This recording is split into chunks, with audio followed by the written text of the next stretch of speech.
محمد وعلى آله وأصحابه وأهل بيته قال رب اشرح لي صدري ويسر لي واحلل عقدة من لساني يفقهوا قولي رب زدني علما يا فتاح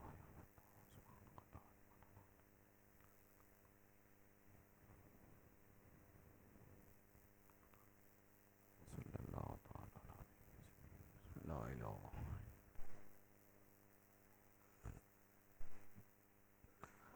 الحمد لله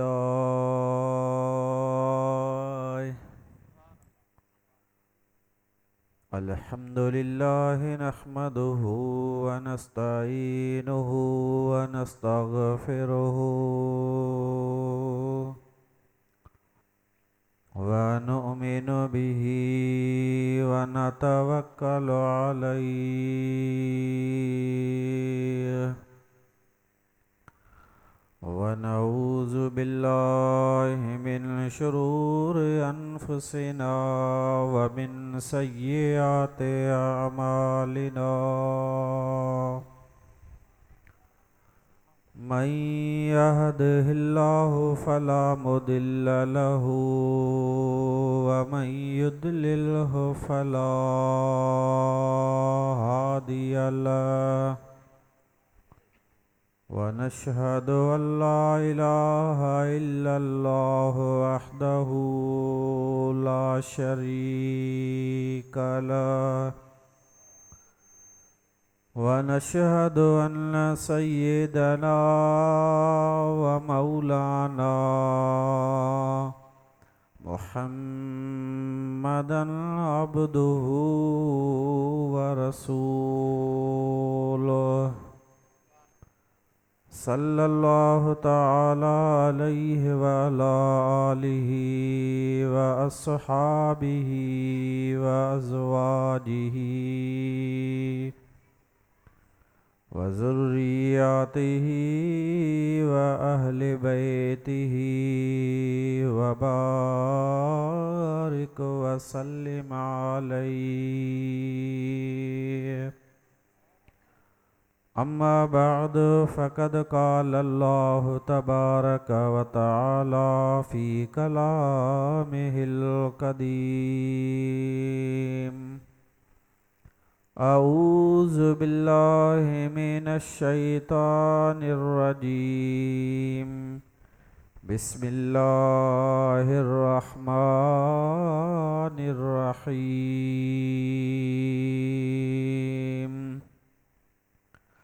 لقد من الله على المؤمنين إذ بعث فيهم رسولا من أنفسهم صدق الله مولانا العلي العظيم وبلغنا رسوله النبي الكريم الأمين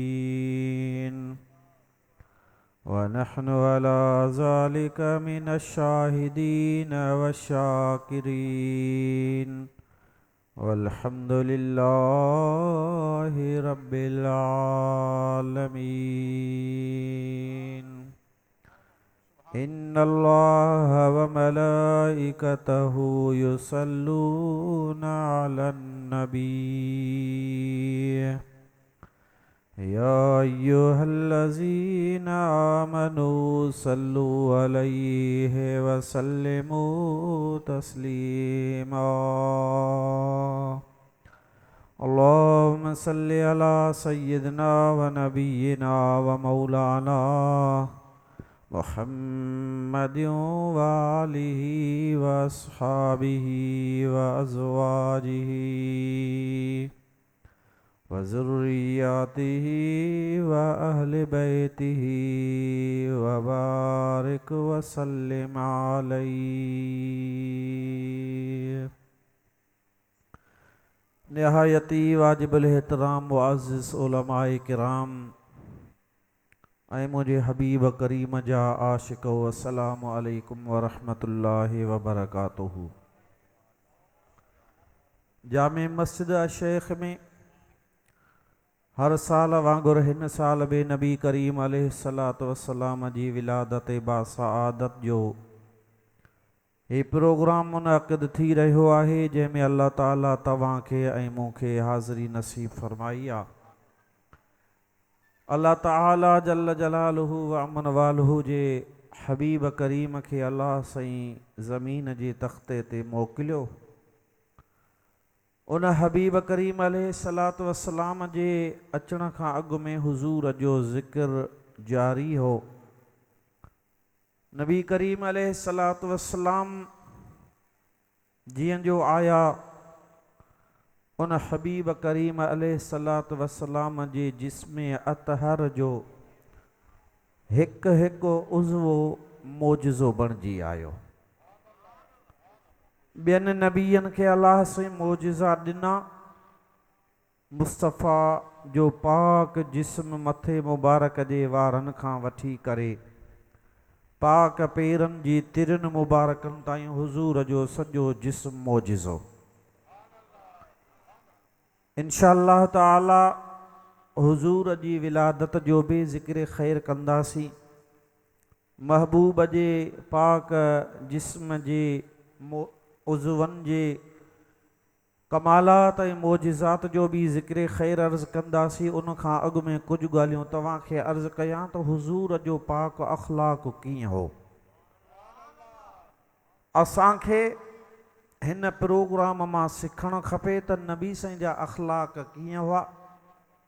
असांखे हुज़ूर जी पाक सीरत ते अमल कंदे उहे ई अख़लाक़ अपनाइण घुरिजनि जीअं नबी साईं असांखे सेखारियो आहे। नबी करीम अलैहिस्सलातु वस्सलाम हिकिड़े ॾींहुं बाज़ार में आया। उन टाइम ते अल्लाह जे हबीब वटि 10 दिरहम हुया। नबी साईं बाज़ार में आया त हुज़ूर हिकिड़ो कपिड़ो पसंदि कयो। उन मां नबी साईं पंहिंजी कमीस मुबारक सिबराई। 4 दिरहम में उहो कपिड़ो मिलियो। नबी साईं कमीस पाए बाज़ार खां ॿाहिरि निकिता। हिकिड़ो अंसारी सहाबी हो पर ॿाहिराड़ीअ जो हो। उन जॾहिं हुज़ूर जे पाक जिस्म ते कपिड़ो सुहिणो ॾिठो अर्ज़ कयईं ऐं अल्लाह जा हबीब इहो कपिड़ो मूंखे ॾे। नबी करीम अलैहिस्सलातु वस्सलाम उन ई जॻह ते कमीस मुबारक खे लाथो। उन एराबीअ अंसारी सहाबी खे ॾिनो। सहाबी पाए रवानो थियो। नबी साईं वापसि मोटी वरी साॻी दुकान ते आया। अल्लाह जे हबीब वरी ॿियो कपिड़ो ख़रीद कयो। कमीस सिबराई। 4 दिरहम थिया। नबी करीम अलैहिस्सलातु वस्सलाम दुकानदार खे ॾिना। हाणे अल्लाह जो हबीब कमीस पाए ॿाहिरि निकिता। ॾिसनि त रस्ते ते हिकिड़ी नंढड़ी न्याणी आहे। उन जे हथ में थांव आहे। रोए पई। मुंहिंजे हबीब जी पाक आदत हुई मुस्तफ़ा रोंदनि खे खिलाईंदा हुया। जीअं मशहूरु वाक़ियो आहे खजीअ जे थुड़ खे नबी साईं 3 कॾई बीहंदा हुआ। पोइ हुज़ूर उन थुड़ खे छॾे मिंबर ते तशरीफ़ फरमा थिया। खजीअ जो थुड़ रुनो। मुस्तफ़ा करीम मिंबर तां लथा। ख़ुतबे खे छॾियऊं। खजीअ जे थुड़ खे परचायूं। ईअं हिकिड़े ॾींहुं नबी साईं रस्ते सां विया पे। ईद जो ॾींहुं हो। अल्लाह जे हबीब करीम ॾिठो त हिकिड़ो नंढड़ो ॿारड़ो आहे। फाटल मेरा कपिड़ा जिस्म ते पातल आहिनि। अल्लाह जे हबीब ॾिठो अॼु ईद जो ॾींहुं हर ॿार ख़ुशीअ में मापे ई कोन पियो पर हीअ जेको ग़रीबी हाल में वेठो आहे शायदि इन जो पीउ जीअरो न आहे। माण्हू ईद जे मैदान में नबी साईं जो इंतज़ारु था कनि। नबी करीम अलैहिस्सलातु वस्सलाम रस्ते सां वेंदे उन नंढड़े ॿारड़े ॾे रवाना थिया। हुज़ूर अलैहिस्सलातु वस्सलाम जॾहिं मथां अची बीठा ॿारड़ो हैरान थी वियो। अल्लाह जे हबीब उनखे फरमायो केरु आहीं, कंहिंजो पुटु आहीं? उन अर्ज़ कयो साईं फलाणो नालो आहे, फलाणे जो पुटु आहियां, फलाणी क़ौम सां कबीले सां ताल्लुक़ आहे। हुज़ूर फरमायो रोई छो थो? उन जेका ॻाल्हि कई सो हाजी ग़ुलाम नबी महेसर खणी तर्जुमो कयो। फरमाए तो रोई छोकिरा अॼु छो थो कंहिंजो इंतज़ार थी हेॾे ॾींहं फाटल कपिड़ा फिटी वियो करार थी रोई छोकिरा अॼु छो थो ईद निमाज़ ते नंढड़नि वॾड़नि वेस कया आहिनि केॾा लटो लिङनि ते कोन्हे को खिलंदा वतन हिक जेॾा दुखायल तो ॾिसजी ॾाढो ग़मनि जो ग़बार थी हेॾे ॾींहं फाटल कपिड़ा फिटी वियो करार थी रोई छोकिरा अॼु थो नंढड़े नीगर नज़रूं मथे खणी ऐं रड़ करे चई रोई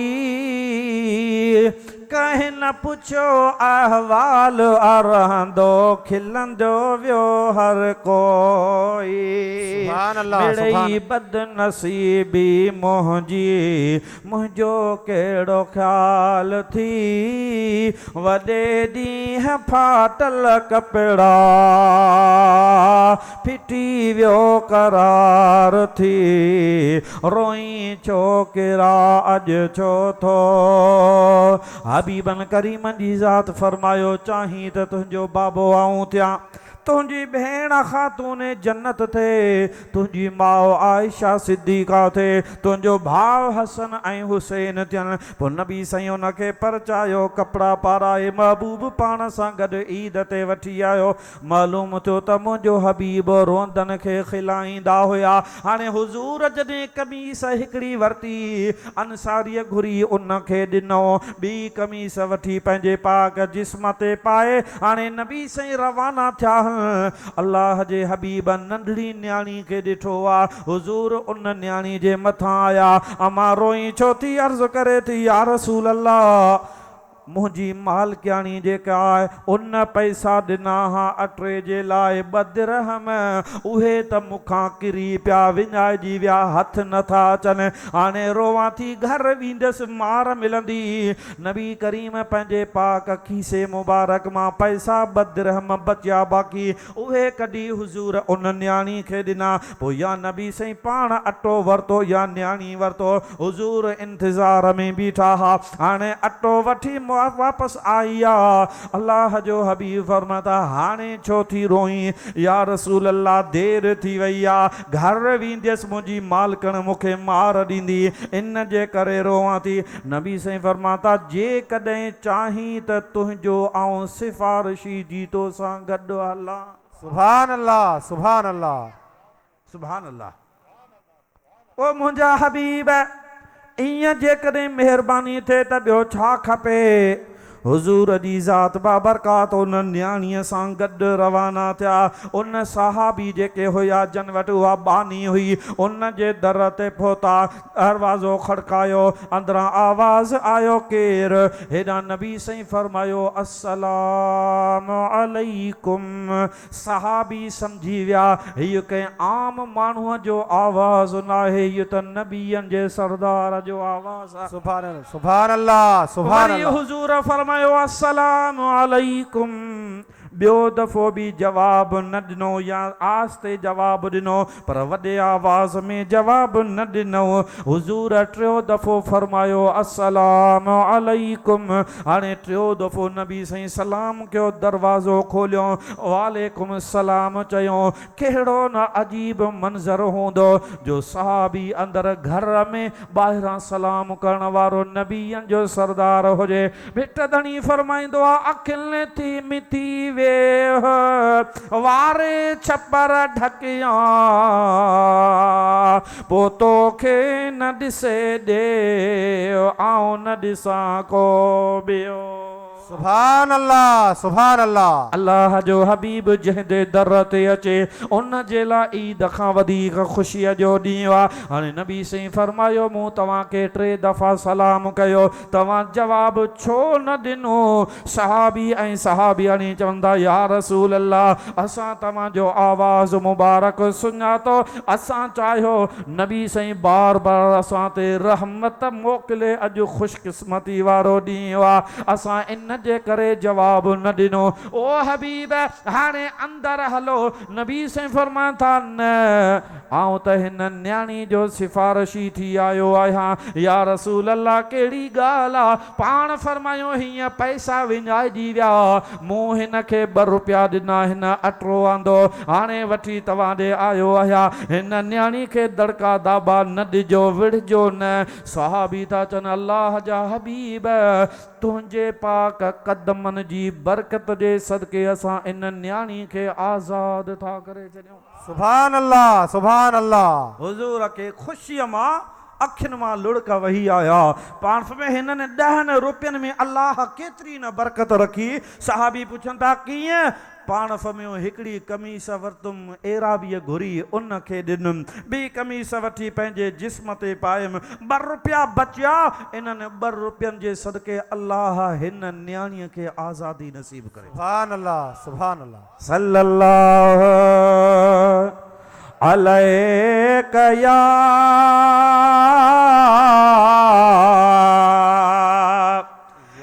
रसूल अल्लाह वसल्लम अलैका या हबीब अल्लाह। हिकिड़ो सहाबी आहे जंहिंजो नालो आहे हज़रत मुआविया बिन हकम। मुआविया बिन हकम। ॿियो सहाबी आहे हज़रत अमीर मुआविया, उन जे बाबे जो नालो वरी हज़रत अबू सुफियान हो। हेॾां हज़रत मुआविया बिन हकम थो चवे निमाज़ बीठे पढ़ीसीं, अॻु में नबी साईं मुसल्ले ते आ, पोयां असां बीठे निमाज़ पढ़ी। वाह सहाबो तव्हांजो भाग, हिन मस्जिद में साईं अरबाब अली निमाज़ पढ़ाईंदो आहे, किथे साईं ज़फ़रुल्लाह निमाज़ पढ़ाए, किथे मुजादा साईं कारी अहमद अली निमाज़ पढ़ाए, किथे को ॿियो बुज़ुर्ग निमाज़ पढ़ाए, पर सहाबनि जो भाग जो सुबुह शाम मुंहिंजे हबीब जे पोयां निमाज़ पढ़ंदा। हिकिड़ो शख़्स आयो नबी सगे चई साईं जीअं मुस्लमान थींदुसि पर शर्त आहे। कहिड़ो? निमाज़ 2 वक़्त पढ़ंदुसि, वधीक न। अल्लाह जे हबीब खे ईअं जो चई, हालांकि हुज़ूर चवे अल्लाह अमुर इहो कयो आहे निमाज़ मुस्लमान ते 5 वक़्त फ़र्ज़ आहे, पर तो 2 वक़्त चया न निमाज़ पढ़ी त पूरी पढ़, न त तुंहिंजी मर्ज़ी कलमो पढ़ी या न पढ़ी। पर अल्लाह जे हबीब खे अख़्तियार हो, हुज़ूर जी ज़ात फरमायो चलो तो ते 2 वक़्त ई फ़र्ज़ आहे। जहिड़े टे में निमाज़ मिसाल मग़रिब जी निमाज़ थी, नबी साईं जे पोयां बीठो, अल्लाह जे हबीब कननि ताईं हथ मुबारक खणी अल्लाह अकबर चई, जॾहिं हथ ॿधा, हाणे जॾहिं नबी साईं तिलावत कई उन सहाबीअ जी दिलि चीरजी पई। दिलि में सोचियो हूंदई मूं त शर्त ग़लति रखी छॾियो, हेड़े सुहिणे हबीब जे पोयां निमाज़ नसीब थिए, वरी 2 वक़्त पढ़ां, वरी सोमानी जो इशा जो टाइम थियो, वरी निमाज़ पढ़े नबी साईं जे पोयां, वरी हुन जे महबूबनि करीमनि जे आवाज़ मुबारक हुन जी दिलि ते असरु विधो। उन खां पोइ सहाबी कॾहिं बि निमाज़ न छॾींदो हो, 5 ई वक़्त पढ़ंदो हो, हालांकि उन ते फ़र्ज़ नबी साईं फरमायो तो ते 2 वक़्त फ़र्ज़ आहे। छो? उन ज़बान मां निकितो जंहिं ज़बान ला अल्लाह चवंदो आहे वमा यंतिकु अनिल हवा इन हुवा इल्ला वहयुन यूहा।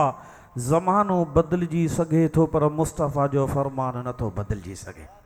तॾहिं त आला हज़रत फरमाईंदो हो, सुभान अल्लाह ज़ोर सां सुभान अल्लाह। पाण फरमाईंदा हा बदिलेगा ज़माना लाख मगर कुरान न बदला जाएगा। है कौल मोहम्मद कौल खुदा, फरमान न बदला जाएगा। सुभान अल्लाह, सुभान अल्लाह। सहाबी सगोरे हजरत मुआविया बिन हकम हुजूर जे पोयां निमाज़ शुरू कया। सहाबी सिफ़ुन में आहिनि। हिकिड़े सहाबी सगोरे के निमाज़ जे दौरान छिक आई आ। उन जीअं जो छिक ॾिनी त ॿिया सहाबी निमाज़ जे अदब जे करे ख़ामोश हुया, पर ही नओं मुस्लमान थियो आहे। हिन यकदम चयो यरहमकल्लाह। उन सहाबीअ के वरी ॿियो दफ़ो छिक आई, वरी बि हिन साॻिया लफ़्ज़ दोहराया, वरी इत्तिफ़ाक़ सां टियों दफ़ो छिकाई, हिन साॻिया लफ़्ज़ दोहराया पर वॾे आवाज़ में। हाणे जॾहिं निमाज़ बस कई आहे, सलाम वराए निमाज़ पूरी थी आहे, सहाबी इन हज़रत मुआविया बिन हकम ॾे घूरे घूरे ॾिसी रहिया हुआ। सहाबी तो चवे हैरान थी वयसि, अलाए जे कहिड़ी मूंखां ग़लती थी वई आहे, हेड़ी घूरे नज़रुनि सां मूंखे ॾिसी रहिया आहिनि, पर ख़ामोश आहियां। हुज़ूर हथ खयां, हबीब दुआ घुरी आहे। दुआ घुरी जॾहिं बस थी आहे, अल्लाह जे हबीब जी ज़ात बाबरकात मूंखे सॾु कयो आहे। वधी आयो आहियां हुज़ूर जे वेझो, जॾहिं आयो आहियां रहमत वारे नबीअ पंहिंजो पाक हथ मुबारक मुंहिंजे कुलनि ते रखियो आहे। नबी साईं फरमान था, जीअं आम माण्हुनि सां ॻाल्हाइबो आहे, निमाज़ में ईअं कलाम न कबो आहे। निमाज़ अल्लाह जो हुकुम आहे, अल्लाह जी इबादत आहे। ख़ामोशीअ सां बि ही निमाज़ पढ़बी आहे। जीअं तो कयो ईअं न करणु खपे हा। सहाबी तो चवे पहिरीं त मूंखे डपु थियो, अलाए हुज़ूर छा चवंदो, पर हबीब जो पाक अखलाक अहिड़े नमूने सां मुंहिंजे हबीब मूंखे सम्झायो, आउं सम्झी वयसि त हिन हबीब जहिड़ो हादी ऐं रहबर ॿियो थी कोन थो सघे। नारे रिसालत। वो अल्लाह जो हबीब सल्लल्लाहु अलैहि वसल्लम, जंहिं मुंहिंजे महबूब नबीअ जी ख़िदमत में हिकिड़ो सहाबी थियण जे लाइ, मुस्लमान थियण जे लाइ शख़्स आयो। नबी साईं खे चईं त मुस्लमान थींदुसि पर शर्त आहे। कहिड़ो? निमाज़ पढ़ंदुसि, ज़कात ॾींदुसि, हज कंदुसि, जिहाद कंदुसि, अल्लाह जी राह में माल ख़र्च कंदुसि, जो कुझु चवंदे कंदुसि, पर ज़िना खे न छॾींदुसि। शहवत घणी आहे, ताक़त वारो आहियां, ज़िना खे न छॾींदुसि। नबी साईं जी ज़ात बाबरकात नाराज़ नथा थियनि, बल्कि हुज़ूर सॾु कयो त वेझो थी। वेझो आयो। हाणे नबी साईं उन सहाबीअ खे बि हाकुर पाए पाण फरमियो, हाणे ॿुधाए। चवे तो साईं निमाज़ पढ़ंदुसि, ज़कात ॾींदुसि, हज कंदुसि, जिहाद कंदुसि, माल ख़र्च कंदुसि, पर ज़िना खे न छॾींदुसि। नबी साईं फरमाइनि था, छा तूं पसंदि कंदे त को तुंहिंजी माउ सां ज़िना करे? चई न साईं, गैरतमंद आहियां, हयादार आहियां, पर्देदार आहियां।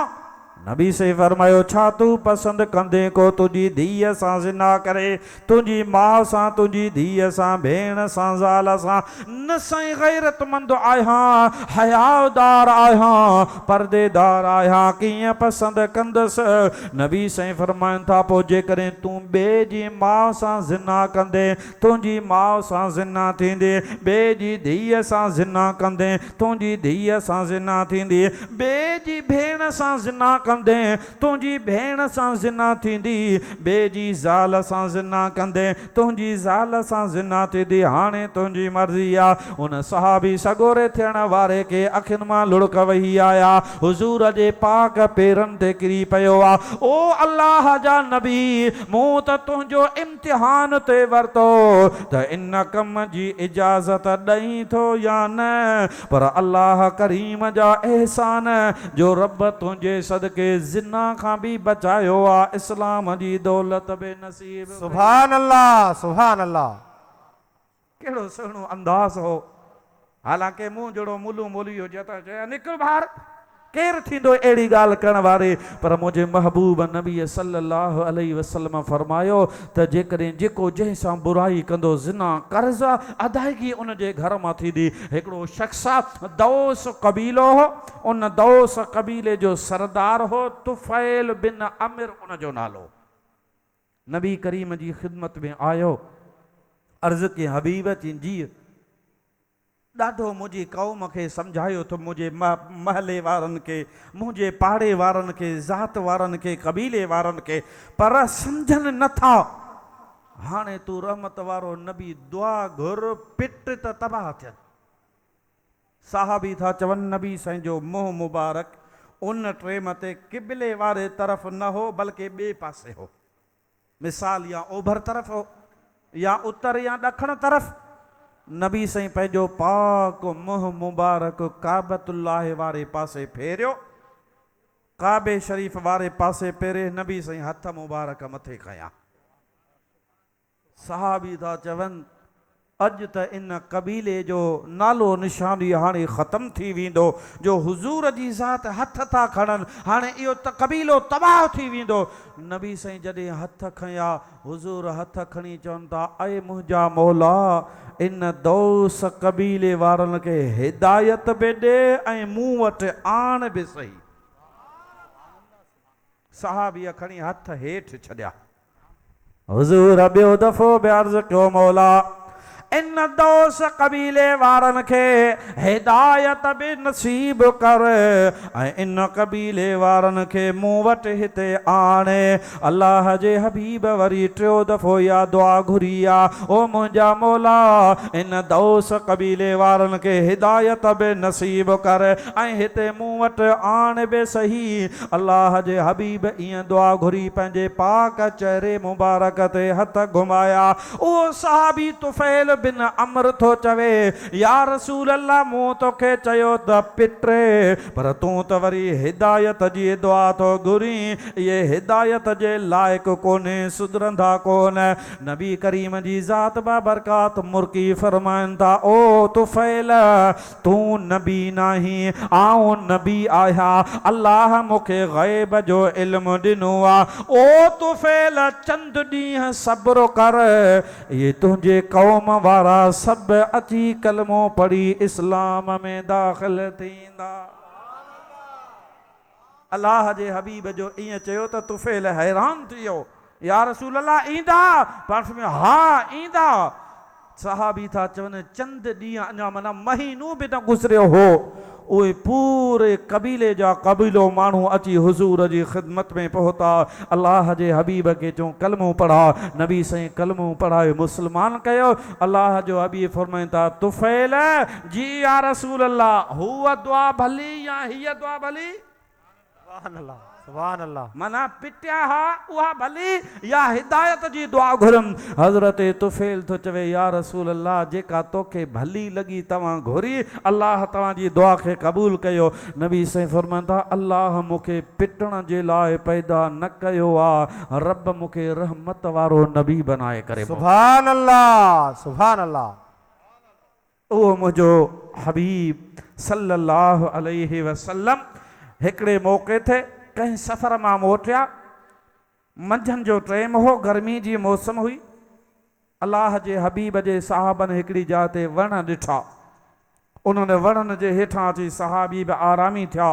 नबी करीम अलैहिस्सलातु वस्सलाम बि हिकिड़े वण जे हेठां वञी आरामी थिया। हिकिड़ो मुशरिक हो, गौरस बिन हारिस उन जो नालो हो। उन इतफ़ाक़ सां काफ़िले खे ॾिठो।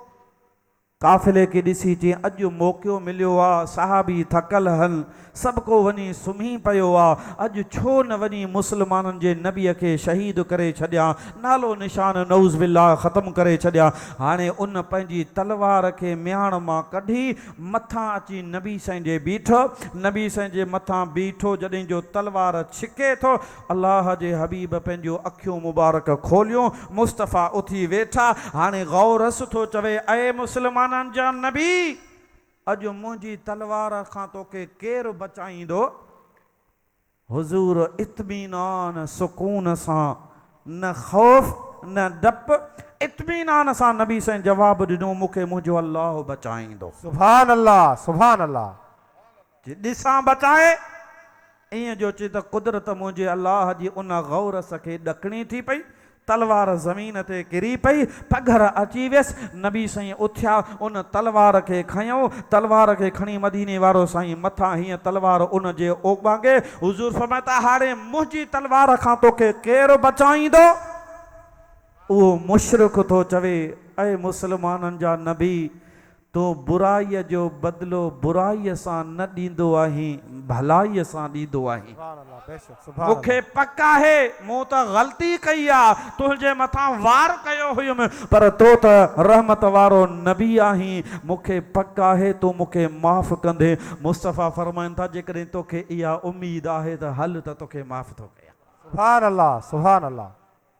उहो तुंहिंजो ऐं मुंहिंजो महबूब नबी सल्लल्लाहु अलैहि वसल्लम, हिकिड़ो शख़्स आयो हुज़ूर वटि, नओं मुस्लमान थियो, अञा कुझु ॾींहं मस गुज़रिया हुआ, मंझंदि जो टाइम हो, नबी साईं मस्जिद में वेठा हुआ, मस्जिद नबवी में।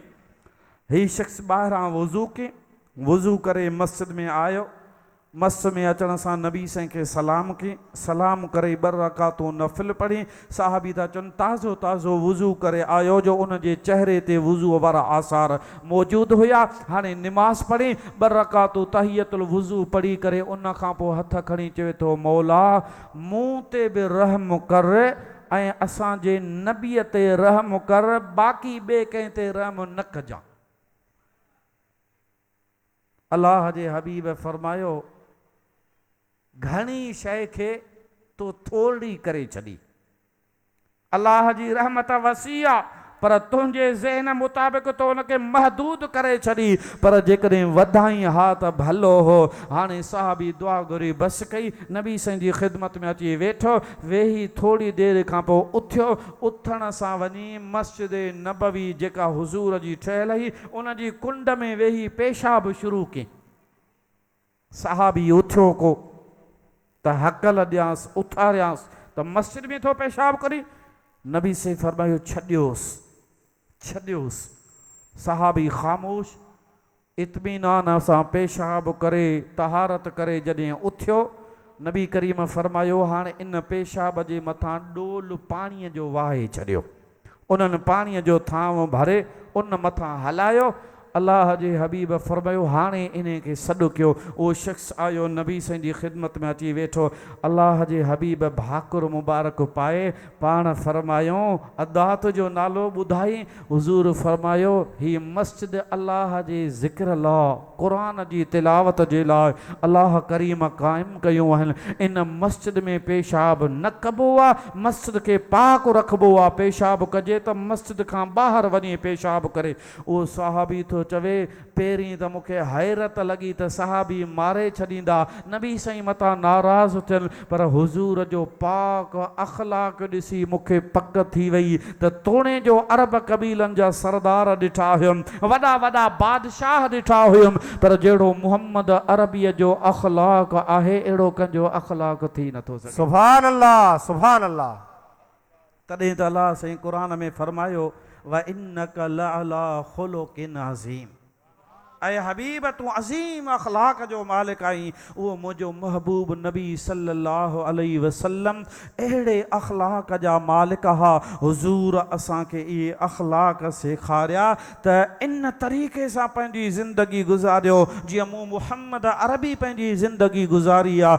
तव्हांखे असांखे घुरिजे त पंहिंजे अख़लाकनि खे सुधारियूं। ईअं न आहे त हिकिड़ो दफ़ो को मिले त वरी ज़िंदगी भर मिलण खां तौबा करे छॾे मुले जी पचर नखरेबाज़ आहे, हेड़ो आहे हेड़ो आहे, न बल्कि तुंहिंजो मुंहिंजो अख़लाक अहिड़ो हुजे जो काफ़र ॾिसी मुस्लमान थी पवनि। सुभान अल्लाह सुभान अल्लाह। सलात पढ़ त तोखे इमाम आज़म जो हिकिड़ो वाक़ियो ॿुधाए पोइ हुज़ूर जी विलादत जो ज़िक्र कयां। सल्लल्लाहु अलैका या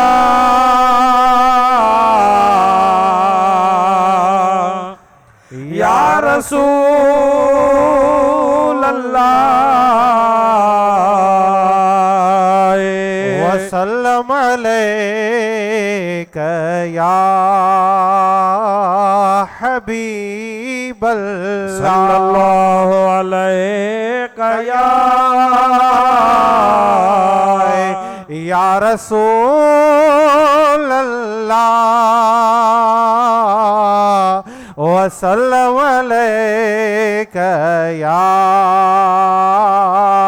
हबीब अल्लाह। भला जेके थका हन से भले साही पटन, जेके न थका हन से नबीअन जे सरदार ते दुरूद पढ़न। सल्लल्लाहु अलैका या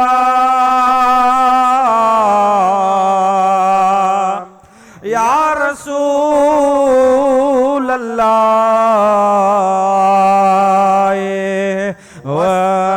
वसल्लम अलैका या हबीब अल्लाह।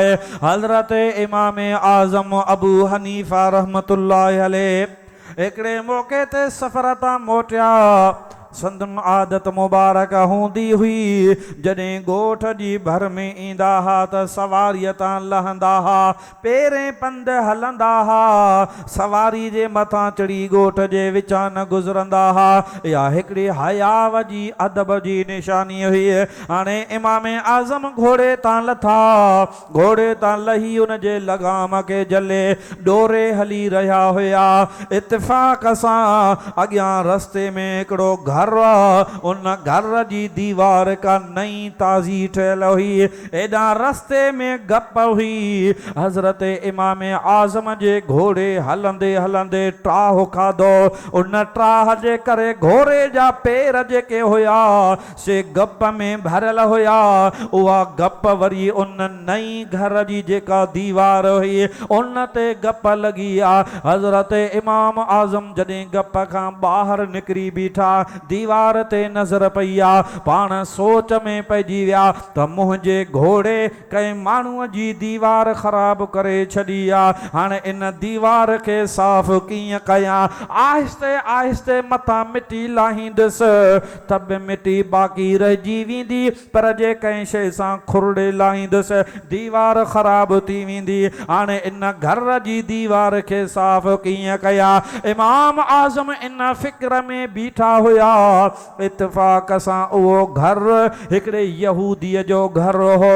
उन यहूदीअ ॾे इमाम आज़म जो कर्ज़ बि हुयो। यहूदी पंहिंजी मर्ज़ी सां घर खां ॿाहिरि निकितो।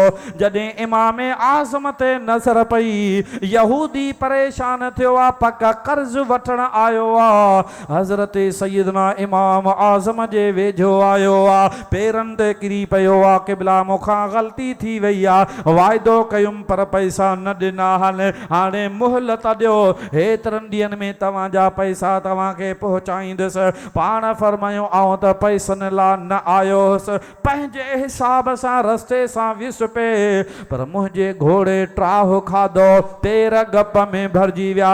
तुंहिंजे घर जी दीवार मुंहिंजे घोड़े गप सां ख़राब करे छॾी आहे। आउं त इन फ़िक्र में हुयुसि इन दीवार खे कीअं साफ़ कयां। यहूदी ॾिसी चवे थो, वाह मुस्लमाननि जा इमाम, तुंहिंजे अखलाक तां क़ुर्बान वञा। उहो यहूदी थो चवे, ओ साईं इमाम आज़म चींदी मुंहिंजे घर जी दीवार खे पोइ साफ़ कजां, पहिरीं कलमो पढ़ाए मुंहिंजे दिलि तां कट लाहे कलमे जे नूर सां रोशन फरमा। सुभान अल्लाह, सुभान अल्लाह। इमाम आज़म अबू हनीफा रहमतुल्लाहि अलैह उनखे जॾहिं कलमो पढ़ायो, मुस्लमान थी वियो। हालांकि इमाम आज़म जे हलियो वञे हा त ॻाल्हि ई कोन थिए हा, पर इमाम आज़म जो इहो अख़लाक हो जो काफ़िर ॾिसी मुस्लमान थी। सुभान अल्लाह। ओ मुस्लमान हो, पंहिंजी सूरत ऐं पंहिंजी सीरत खे अहिड़ी ठाहियो जो माण्हू परे खां ॾिसी सुञाणे त मुहम्मद अरबीअ जो उम्मती पियो अचे। हर माण्हूअ जी सुञाणप हूंदी आहे, माण्हू पाण जहिड़ा, पर जेकॾहिं गवर्नमेंट ऑफ पाकिस्तान उनखे पुलिस जी वर्दी ॾे, हाणे पुलिस जी वर्दी पातई उनखे सभु पावर अची विया, मुल्क जे वज़ीर आज़म खे गले मां झले लाहे त बि उनखे ताक़त आहे, पर जे वर्दी लाहे उन खां पोइ उहा ताक़त नाहे। वरी साॻियो नौजवान आहे, पर जेकॾहिं हुकूमत पाकिस्तान उनखे आर्मी जी वर्दी पाराए त आर्मी जी वर्दी ॾिसी मुल्क जा वॾा वॾा बादशाह बि बीही रहंदा हुन जे इशारे ते।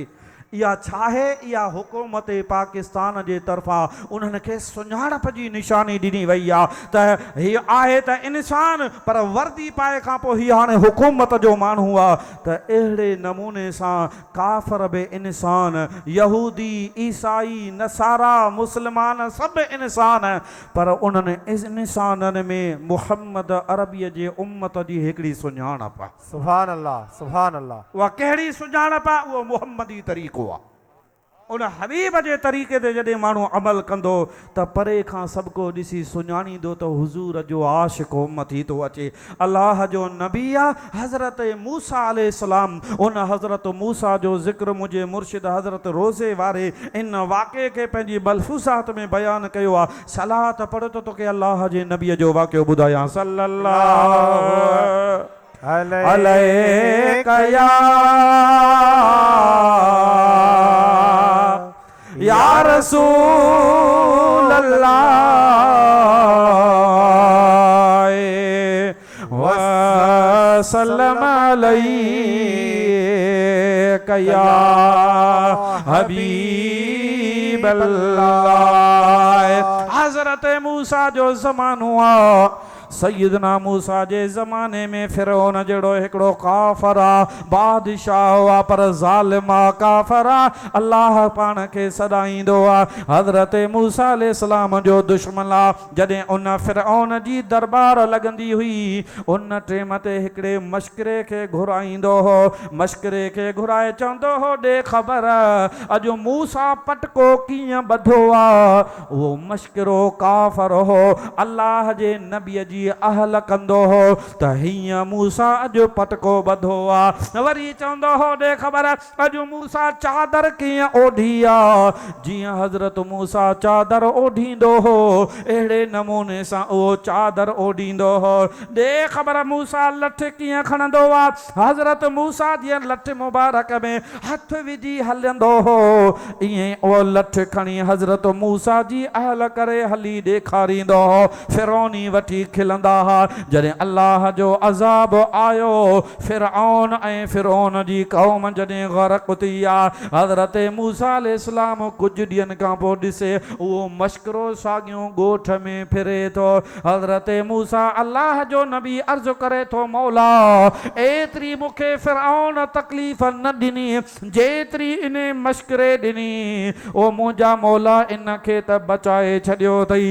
अल्लाह ताला जी दरबार मां ऐलान थियो मूसा उन शख़्स खे ग़रक़ कीअं कयां, तबाह बर्बाद कीअं कयां जेको मुंहिंजे नबी हज़रत मूसा जी दस्तार वांगुरु पटको ॿधंदो आहे। सुभान अल्लाह, सुभान अल्लाह। ओ मूसा उन शख़्स खे ग़रक़ कीअं कयां जेको मुंहिंजे नबी हज़रत मूसा जी चादर वांगुरु चादर ओढ़ींदो आहे। हज़रत मूसा जीअं लठ मुबारक खणी हलंदो आहे, ईअं मूसा जी अहल करे लठ खणी हलंदो आहे। हज़रत मूसा तो चवे मौला काफ़र आहे, मुशरिक आहे, फिरौन जी क़ौम जो आहे, तुंहिंजे नबीअ खे ईज़ा ॾींदो आहे। अल्लाह संजी दरबार मां ऐलान थियो मूसा वाक़े काफ़र आहे, वाक़े मुशरिक आहे, फिरऔन जे क़ौम जो आहे, पर मूसा मुंहिंजे नबीअ जो जेको तरीक़ो अपनाईंदो आहे उनखे अज़ाब न ॾींदो आहियां। नबीअ जे तरीक़े जे सदके उनखे बख़्शे छॾींदो आहे। सुभान अल्लाह, सुभान अल्लाह। हज़रत रोज़े वारा इहो वाक़ियो ॿुधाए पाण फरमायो काफ़र नबीअ जो तरीक़ो अपनाए अज़ाब खां बची थो पवे। ऐं जेकॾहिं मुहम्मद अरबीअ जो उम्मती हुज़ूर जी सुन्नत सम्झी पटको ॿधे, सुभान अल्लाह, सुभान हुज़ूर जी सुन्नत सम्झी दाढ़ी रखे, हुज़ूर जी सुन्नत सम्झी चादर ओढ़े, हुज़ूर जी सुन्नत सम्झी सफ़ेद लिबास पाए, हुज़ूर जी सुन्नत सम्झी पंहिंजे अख़लाक खे भलो करे। हज़रत रोज़े वारा फरमाइनि था उन ते त रब जूं वधीक महिरबानियूं थी। सुभान अल्लाह, सुभान अल्लाह। अल्लाह साईं तॾहिं त क़ुरान में फरमायो आहे ऐं इंसानो तव्हांजे लाइ मुंहिंजे हबीब जी ज़िंदगी सुहिणो नमूनो आहे। बेशक, बेशक। मुस्लमानो कामयाबी चाहियो था तव्हां सां सभई चाहियूं था त कामयाब थियूं, दुनिया में भी इज्जत मिले, आख़िरत भी मोचारी थी पवे, त पोइ मुंहिंजे महबूब नबीअ जी पाक सुन्नतुनि सां मुहबत कंदासीं, अल्लाह अल्लाह जो रसूल राज़ी थी पवंदा। बेशक सुभान अल्लाह। हाणे राति ॿुधायो हुम साईं मौलाना इरशाद अली सिकंदरी जी मस्जिद में नबी साईं जी विलादत जो ज़िक्र। हाणे अॼु जे चओ त विलादत ॿुधायां, चओ त मौजज़ा ॿुधायां, मूंखे त हुज़ूर जो ज़िक्र वणंदो ई वणंदो आहे। सुभान अल्लाह। साईं अरबाब अली भला विलादत जो ज़िक्र आलम ॿिया बि ॿुधाईंदा आहिनि, तोखे हुज़ूर जे पाक जिस्म जी हिकु हिकु उज़वे जो ॿुधायां त हुज़ूर असां जहिड़ो बशर नाहे, हुज़ूर जी बशरियत बेमिसाल आहे। बेशक बेशक। अल्लाह साईं क़ुरान में फरमायो न, मुंहिंजा हबीब कुल इन्नमा अना बशरुम मिसलुकुम, ऐं मुंहिंजा हबीब तूं चओ, अल्लाह पाण नथो चवे त तूं बशर आहीं, बल्कि हुज़ूर खे चवे थो तूं चओ त आऊं तव्हां जहिड़ो बशर आहियां। पर अॻिते अल्लाह साईं फरमाए थो फ़र्क़ बि आहे, यूहा इलैया, हुज़ूर फरमाए थो बशरियत आहियां ज़ाहिर में, पर फ़र्क़ बि आहे जो मूं वटि जिब्रील वही खणी ईंदो आहे। सुभान अल्लाह सुभान अल्लाह। हाणे सलात पढ़ त कुझु अर्ज़ु कयां, सल्लल्लाहु अलैका या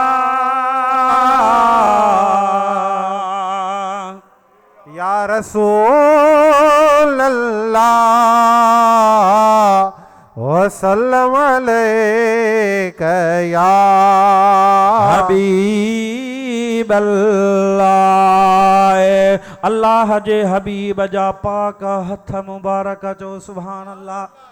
सुभान अल्लाह। उहे हथ मुबारक जेकॾहिं नबी करीम का शइ उछले, मिसाल पथरियूं उछले, अल्लाह ताला जी ज़ात बाबरकात उन मंज़र के कुरान करीम में बयान फरमाए। अल्लाह ताला फरमाए, मुंहिंजा हबीब ये जेके पथरियूं तो उछलायूं हन, तो न उछलायूं हन, मूं अल्लाह उछलायूं हन।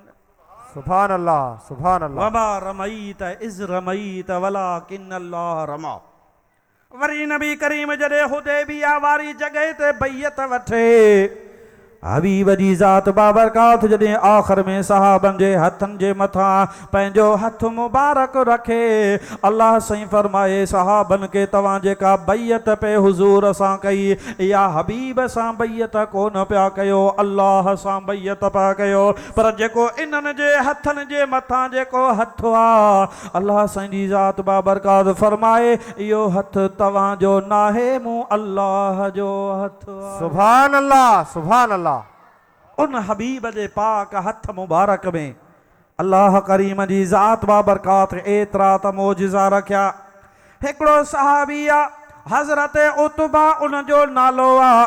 उन सैयदना उतबा जूं 4 शादियूं हुयूं, 4 घर वारियूं हुयूं। वो सहाबी जॾहिं पंहिंजे घर में ईंदो हो, हर औरत बीबी सगोरी जो घर अलॻि आहे। वो सहाबी सगोरो जंहिं बि घर वारीअ वटि अचे, हालांकि हुकुम हो उहा ज़ाल भले खां भलो कपिड़ो पाईंदी हुई, ख़ुशबू लॻाईंदी हुई, हार सिंगार पंहिंजे मुड़ुस जे लाइ कंदी हुई, पर हज़रत उतबा खे कॾहिं बि उन घर में ख़ुशबू हणंदे चइनी घर वारनि न ॾिठो हो। पर हज़रत उतबा जे जिस्म में जेका ख़ुशबू हूंदी हुई, सा उन्हनि सहाबियनि जी ख़ुशबू खां निराली हूंदी। सुभान अल्लाह सुभान अल्लाह।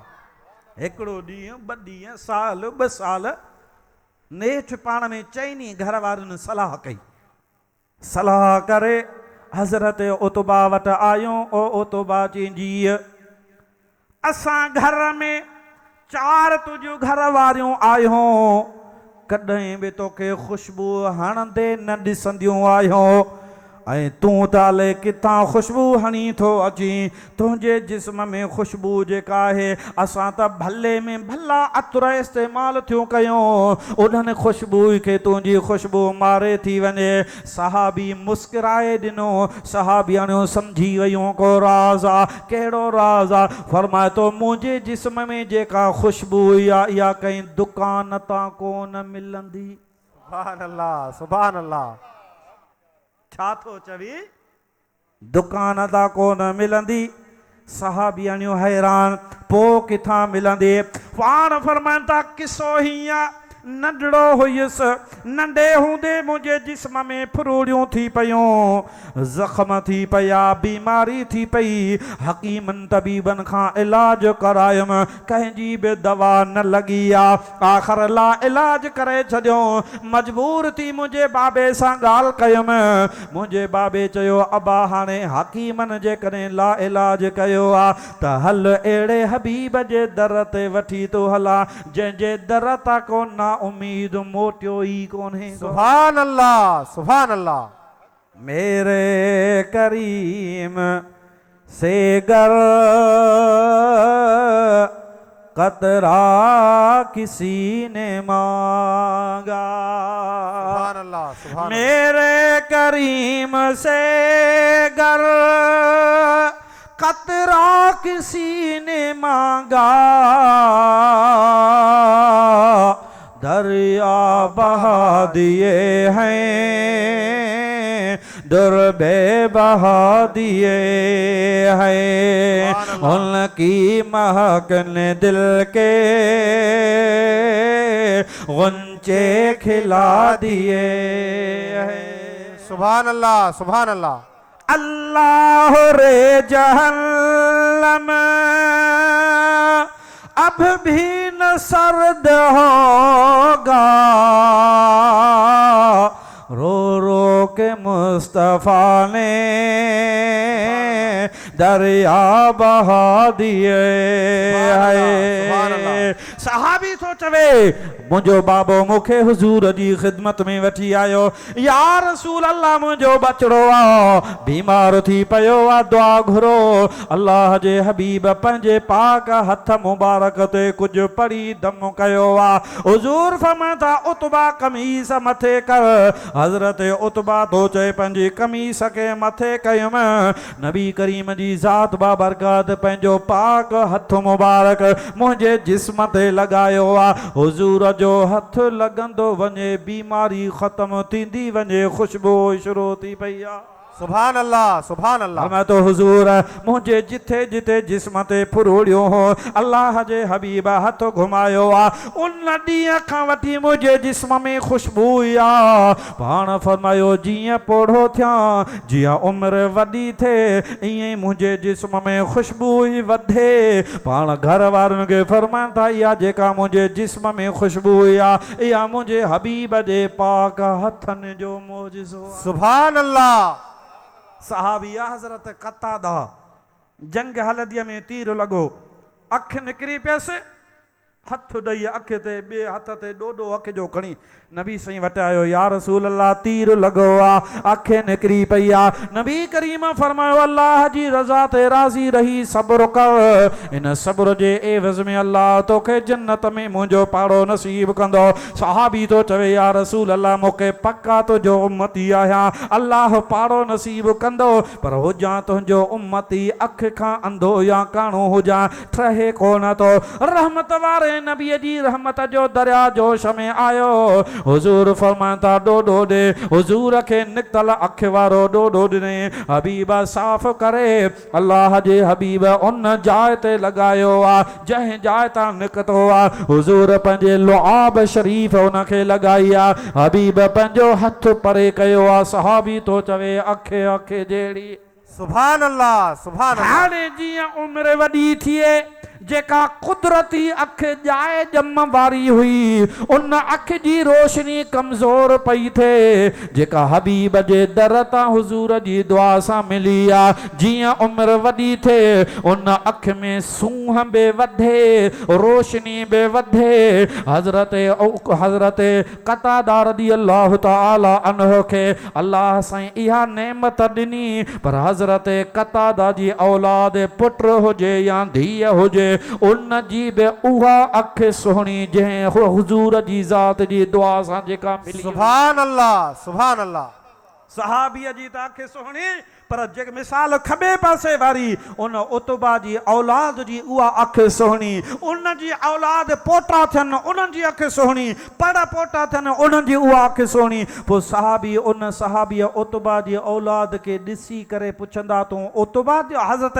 क़तादा जी औलाद? ई चवंदो हा। तो कीअं सुञातो? चवंदा हा त तुंहिंजी अख ॿुधाए थी, तुंहिंजी अख उन अख सां मिले थी जेका क़तादा के मदीने वारे बीर अता कई। सुभान अल्लाह, सुभान अल्लाह। महबूबनि जी ख़िदमत में हिकिड़ी सहाबियाणी आई, हज़रत उम्मे सलमा जे घर में नबी साईं वेठा हा। उन सहाबियाणी अर्ज़ु कयो, या रसूल अल्लाह, मुंहिंजी न्याणी जी शादी कराइणी आहे, ऐं अल्लाह जा हबीब का ख़ुशबू तव्हां वटि तोहफ़े में आई हुजे त मूंखे ॾियो त खणी वञा पंहिंजी न्याणी खे लॻायां। नबी करीम जे पाक पेशानी मुबारक ते उन टेम ते पघर अची वियो हो। अल्लाह जे हबीब फरमायो को थांव ॾे, मिसाल का शीशी का थांव ॾिनो। नबी करीम हीअं पंहिंजो पाक पघर मुबारक पेशानी वारो कतरा उन शीशीअ में विझी नबी साईं फरमायो खणी वञ, शादी वारी राति पंहिंजी न्याणी खे लॻाइजां।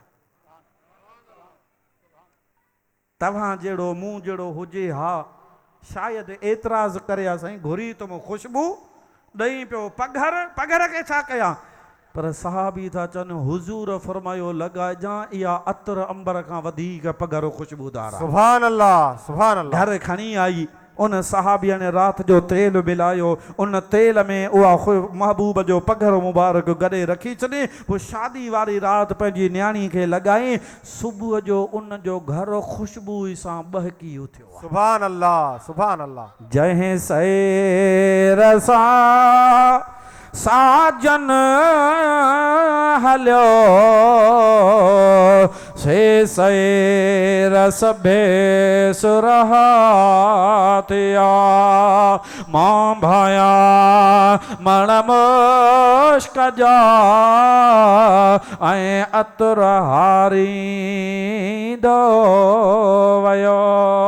हबीब करीम जे पाक जिस्म में अल्लाह करीम इहो मोजज़ो रखियो आहे जो हुज़ूर जो पाक जिस्म ख़ुशबू वारो आहे। उन सहाबियनी पंहिंजी न्याणी खे ख़ुशबू लॻाई आहे, घर ख़ुशबू सां बहकी उथियो आहे। पर उन न्याणीअ जे जिस्म में त ख़ुशबू आहे, पर उन खे जेका औलाद ॼमे नस्ल दर नस्ल उन न्याणीअ जे औलाद में ख़ुशबू आहे। मदीने में मशहूर थियो ख़ुशबू वारनि जो घर।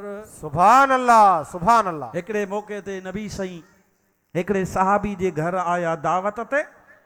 उन सहाबी चई या रसूल अल्लाह अर्ज़ु आहे पाण में कहिड़ो? चई मुंहिंजे खूह जो पाणी खारो आहे, दुआ घुर पाणी मिठो थिए। नबी साईं फरमायो को थांव खणी आ। उहो सहाबी थाल जे मिसल अहिड़ो को थांव खणी आयो जेको महबूब जे वेझो अची ॾिनई। नबी साईं फरमायो पाणी खणी आ, पाणी खणी आयो। अल्लाह जे हबीब हीअं पंहिंजा पेर मुबारक मथे करे हुज़ूर पंहिंजा पेर मुबारक धोता। उहो पाणी उन थांव में गॾु थियो। नबी साईं फरमायो हाणे हीअं करे इहो पाणी इन खूह में विझ, पाणी मिठो बि थींदो ऐं कॾहिं तुंहिंजे खूह जो पाणी खुटंदो बि कोन्हे। सुभान अल्लाह, सुभान अल्लाह। सहाबी उहो पाणी मुबारक खणी उन खूह में विधई। खूह में विझी थोरी देरि खां पोइ पाणी कढियईं। पाणी जो कढे त पाणी आबे ज़मज़म वांगुरु मिठो भलो पाणी हुजे। हुज़ूर खे चइसि पाणी मिठो थी वियो आहे। नबी साईं फरमायो इहो हाणे जेसीं ताईं खूह हूंदो इन जो पाणी मिठो रहंदो। सुभान अल्लाह, सुभान अल्लाह। उम्मे अयमन हुज़ूर जी बानी आहे। नबी करीम जी कॾहिं कॾहिं तबीयत मुबारक नासाज़ थी पवंदी हुई। पोइ हुज़ूर जी पाक खट जे हेठां हिकिड़ो थांव रखंदा हुआ। कॾहिं कॾहिं महबूब जेकॾहिं मिसाल राति जे टाइम ते पेशाब कंदा हुआ त उन थांव में कंदा हुआ। हिकिड़ी राति नबी साईं उन थांव में पेशाब कयो। महबूब वरी आरामी थिया। उम्मे अयमन सहाबियाणी खे उज लॻी, उथी पाणी पिया, हेॾां होॾां निहारी, इतफ़ाक़ सां पाणी न हो। खणी जो उन महबूब जे खट मुबारक जे हेठां जेको थांव हो उन ते नज़र करे त इन में पाणी आहे या न। उनखे खणी जो खई ॾिसे त ईअं लोॾे त पाणी पियो आहे, बिस्मिल्लाह पढ़ी उहो पी छॾे। हाणे पाणी न हो बल्कि हुज़ूर जो पेशाब मुबारक हो। अल्लाह जो ग़ैब दान नबी जॾहिं सुबुह जो उथिया, हुज़ूर खे त हर शइ जी ख़बर पवंदी आहे। नबी साईं पुछो उम्मे ऐमन जी या रसूल अल्लाह, हे थांव कंहिं खयो? या रसूल अल्लाह मूं खयो। पाण में इन में कुझु हुयो? चए हाओ या रसूल अल्लाह। पाण में छा चई पाणी केॾां कई? चई पी छॾियुमि। नबी साईं फरमायो इहो पाणी त कोन हो, इहो त मुंहिंजो पेशाब हो, पर तोखे मुबारक हुजे, हाणे ज़िंदगी भर तोखे पेट जी तकलीफ़ कॾहिं कोन थींदी। अल्लाह जन्नत में मुंहिंजो पाड़ो नसीब कंदे। पेशाब तुंहिंजो मुंहिंजो जिस्म ते लॻे जिस्म पलीत, कपिड़े ते लॻे कपिड़ो पलीत, पर हुज़ूर जो पेशाब जेकॾहिं का सहाबियाणी बानी पी छॾे त उन तां दोज़ख जी बाहि हराम थी पवे। हिकिड़ो सहाबी आहे, ओहद जी जंग में जॾहिं नबी करीम खे तीर लॻो, ॾंद मुबारक जेके ज़ख़्मी थी पिया, थोरो को लोह वारी शइ ॾंदनि मुबारकनि में फासी पई। उन सहाबी सॻोरे पंहिंजे ॾंदनि सां छिके करे उहो महबूब जे पाक जिस्म अथर मां उहो लोह वारी शइ कढी, उन सां गॾु हुज़ूर जो रत मुबारक उन सहाबीअ जे वात में अची वियो। हालांकि शरीयत जो मसइलो आहे, रत पीअणु हराम आहे, रत न पीबो। सहाबीअ जे वात में जॾहिं नबी साईं जो रत मुबारक आयो, हेकर त सोची त केॾां कयां, थुकियां, गुरड़ी कयां। वरी चई अए सहाबी सोच कहिड़े हबीब जो रत तो थुकी, छो न पी छॾी? उन सहाबीअ उहो हुज़ूर जो पाक रत मुबारक पी छॾियो। नबी करीम उन खे बि मुबारक ॾिनीस, तोखे पेट जी तकलीफ़ कॾहिं न थींदी, अल्लाह तोखे जन्नत अता कंदो। सुभान अल्लाह। हाणे अहिड़े हबीब खे अल्लाह मोकिलियो जंहिंजो कपिड़ो चादर मुबारक, उन जा अल्लाह क़ुरान में कसम खणे, हथनि जो अल्लाह क़ुरान में कसम खणे, हुज़ूर जे चेहरे जो अल्लाह क़ुरान में कसम खणे, महबूब जंहिं जॻह ते पंहिंजा कदम घुमाए उन जॻह जो अल्लाह क़ुरान में कसम खणे। हाणे अहिड़े महबूब खे अल्लाह मोकिले, रब थो चवे लक़द मन्नल्लाहु अलल मुमिनीन, तहक़ीक़ मूं अल्लाह मोमिननि ते थोरो कयो आहे। इज़ बअस फ़ीहिम रसूलम मिन अनफुसिहिम, थोरो इहो कयो आहे जो इन्हनि जी जिन समा इन्हनि ॾे पंहिंजे हबीब खे रवानो कयो आहे। सुभान अल्लाह, सुभान अल्लाह। इहो अल्लाह जो थोरो आहे या न आहे? थोरो आहे न। हाणे मुंहिंजो टाइम बि कलाक थी वियो पूरो। इहो हबीब अल्लाह साईं मोकिले, अहिड़े शान वारो जंहिंजा हथ बेमिसाल, अखियूं बेमिसाल, चेहरो बेमिसाल, ज़ुल्फ़ बेमिसाल, हबीब जो हलणु बेमिसाल, हुज़ूर जो वेहणु बेमिसाल, हबीब जो ॻाल्हाइणु बेमिसाल, हबीब जो अख़लाक़ बेमिसाल।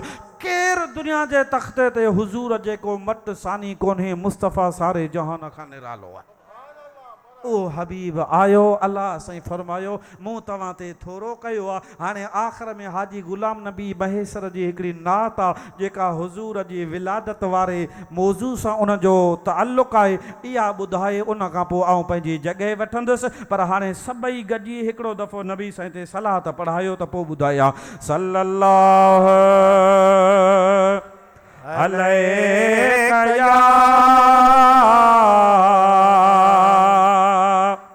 या रसूल अल्लाह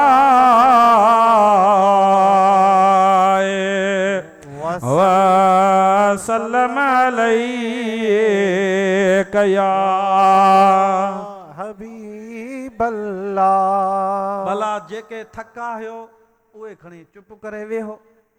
जन जन हुज़ूर ते कलमूं पढ़ियो आहे, जेके नबी साईं सां मुहबत करण वारा आहिनि से सलात पढ़नि। सल्लल्लाहु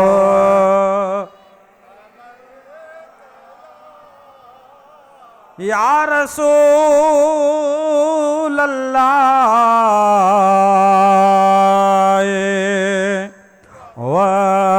वसल्लम अलैका या हबीब अल्लाह। आयो मोहम्मद घर आमिना लुडे लुडे पींघो तो बानी बिना।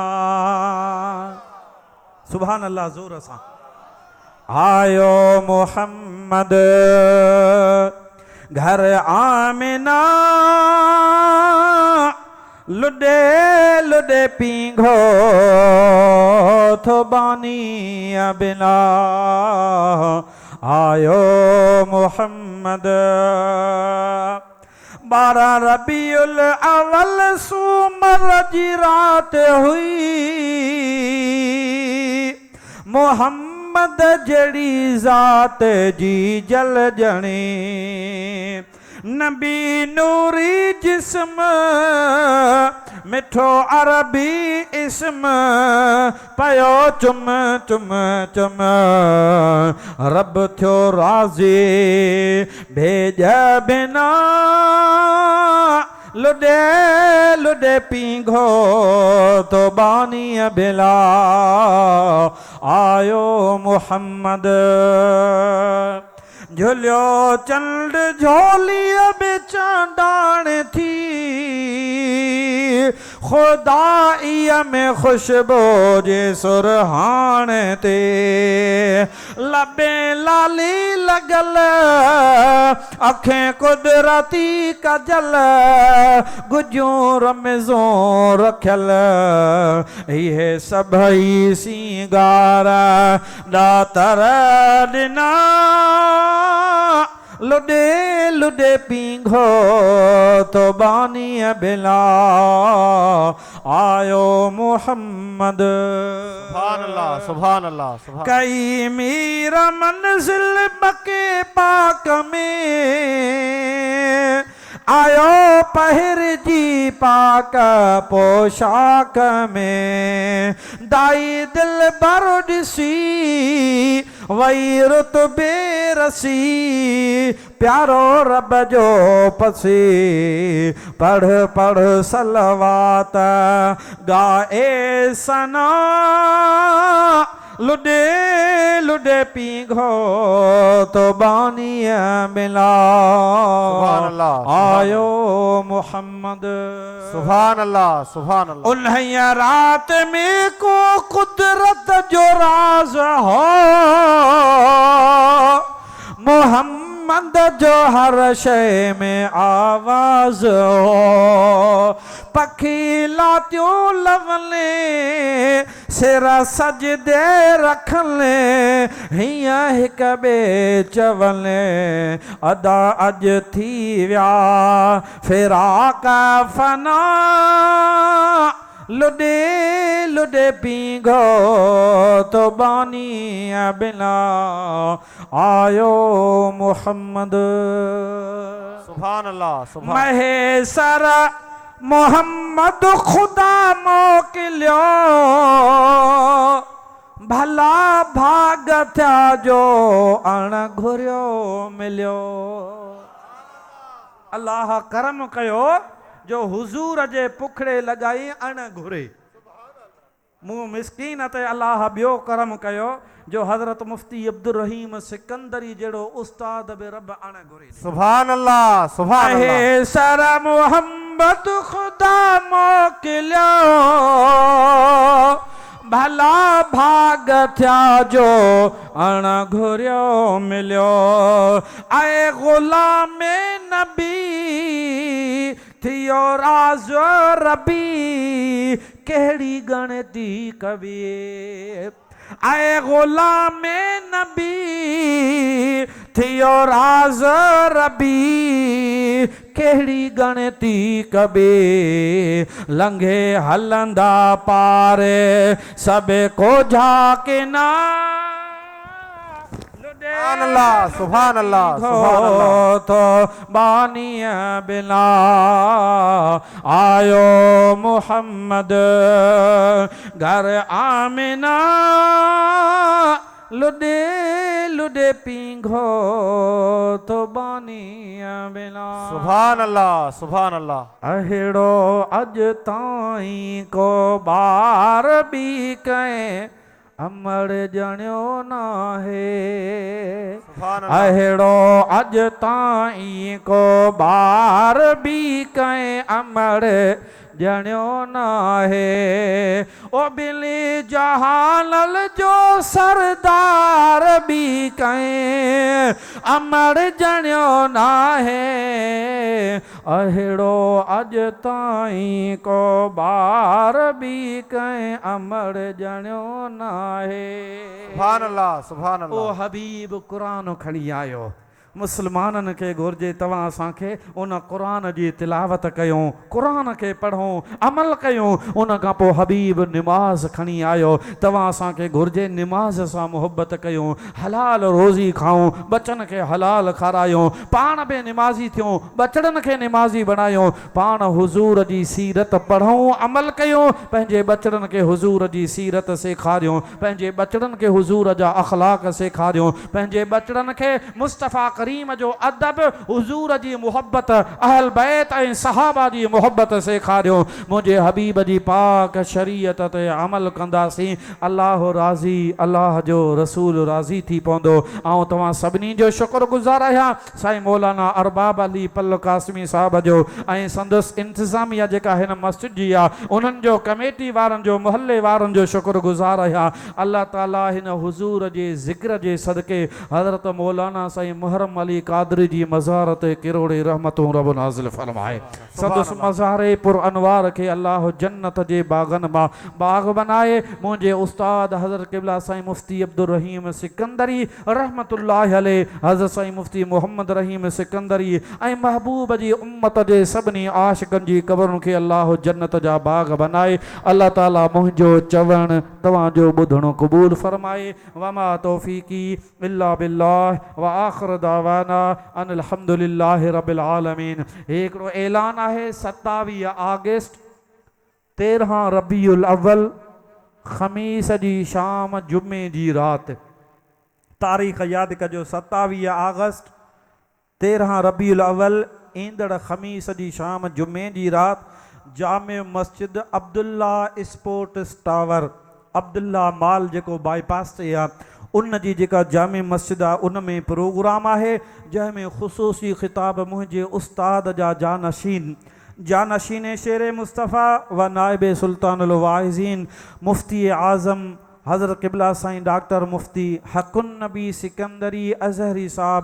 उन जलसे में ख़िताब फरमाईंदा साईं मौलाना ज़फ़रुल्लाह सिकंदरी जे तरफ़ां तव्हां सभिनी खे दावत हुजे साईं मुफ्ती हकुन नबी सिकंदरी को मूं जहिड़ो आम मौलवी नाहे बल्कि अल्लाह साईं उनखे इल्म जी दौलत सां नवाज़ियो आहे कराची में भी पढ़िया उन खां पोइ जामिया निज़ामिया रिज़विया लाहौर में पढ़िया उन खां पोइ पाण 5 साल जामिया अज़हर मिस्र में पढ़िया हिकिड़ो थींदो आहे पढ़ी आयो उन खां पोइ इल्म खे छॾे ॾे ॿियो पासो वठे न पर साईं अल्हम्दुलिल्लाह अल्लाह जा एहसान जीअं सिंधीअ में चवणी आहे त भाॻियनि जा भाण ख़ाली न हूंदा आहिनि साईं मुफ्ती हकुन नबी सिकंदरी उहो आलिम आहे जंहिं मख़तूम मोहम्मद हाशिम ठटवीअ खां बाद में हिन वक़्तु मौजूदा दौर में पंहिंजी पाकिस्तान जो इहो वाहिद आलिम आहे जंहिंजा तक़रीबन 20 खन किताब अरबीअ में 12 मुल्कनि वारनि छपिया आहिनि सुभान अल्लाह सुभान अल्लाह सिंधीअ में न उर्दूअ में न अरबीअ में लिखिया अथसि जेके ॿाहिरि मुल्क जे अरबस्तान जे मुल्कनि में उहे किताब छपिजा आहिनि उन्हनि किताबनि जे ज़रिए अॼु पूरी दुनिया उनखे इल्मी मैदान में सुञाणे थी उहो तमामु हिकिड़ो असांजी सिंध जो वॾे में वॾो हिन दौर में आलिम आहे उन जो ख़िताब आहे मुंहिंजे हबीब फरमायो जंहिं आलिम जी ज़ियारत कई उन नबीअ जी ज़ियारत कई जंहिं आलिम सां हथ मिलायो उन नबीअ सां हथ मिलायो क़यामत जे ॾींहुं शहीद जी रत ऐं आलिम जंहिं कलम सां लिखियो वियो उन लिखियो उहा उन कलम जी मस वज़न कई वेंदी त आलिम जी मस शहीद जी रत खां वज़न में ॻरी थी पवंदी उन रब्बानी आलिम जो प्रोग्राम आहे तकरीर आहे साईं मौलाना ज़फ़रुल्लाह सिकंदरी जे तरफ़ां तव्हां सभिनी खे दावत हुजे उन में शिरकत कजो अल्लाह ताला तव्हां असांखे अमल जी तौफ़ीक़ अता करे बक़ाया जेको प्रोग्राम आहे साईं मौलाना अरबाब अली तव्हांखे ॿुधाईंदा वमा तौफ़ीक़ी इल्ला बिल्लाह अस्सलामु अलैकुम व रहमतुल्लाह। या हबीबी या रसूल अल्लाह आता जान कर काफी सहारा ले लिया है दर तुम्हारा खल्क के वारिस खुदारा खल्क के वारिस खुदारा लो सलाम अब तो हमारा या नबी सलाम का अतुफ़ैले से आज़म बादशाह हर दो आलम सदक़ाए इमाम आज़म सदक़ा